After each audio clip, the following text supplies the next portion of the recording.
Hey everyone, this is Chris from LAMELLO USA. We're back in the studio today, and we're going to talk to you about common vertical mechanical drive issues on the Zeta P2.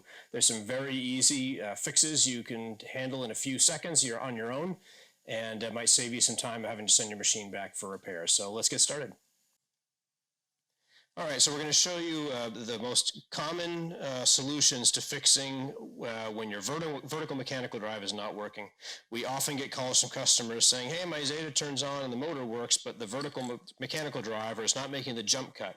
And so the key to that is this button that engages on this red tab at the end of the stroke here when you slide the machine forward on the ways. This button releases an electromagnetic switch inside the VMD, and that allows the unit to jump up and down. So the very first thing we want you to check is make sure your bottom knob is set to max and not set on one of these other depth settings, because when it's set on max, that allows the full forward travel of the machine on the ways. If you have it on one of these other settings, especially if you're working on a P14 or 18 millimeter depth setting, it's going to, if you notice here, it stops before the button even hits the red tab. So obviously you want to make sure that's set on max, and then you want to make sure this is set to something other than off. Because when this is set to off, it's not going to engage at all. Anyway, so if those are checked off, if you've got the bottom knob set to max, the top knob set to one of the settings, the other very most common problem is the handle. So what I've done here is I've moved the handle forward. I pivoted it forwarded on the nuts here.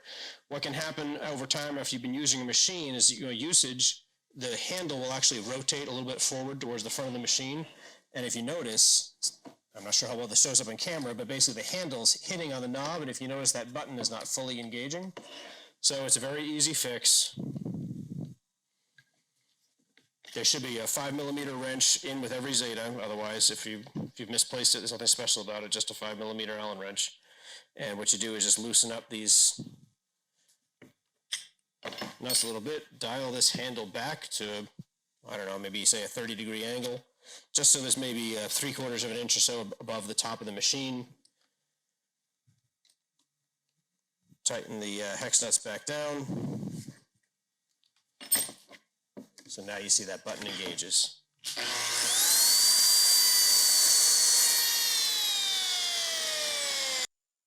All right, well, that's a wrap. Thanks for watching this, and always remember to subscribe to our YouTube channel and follow us on Instagram at LAMELLO_USA.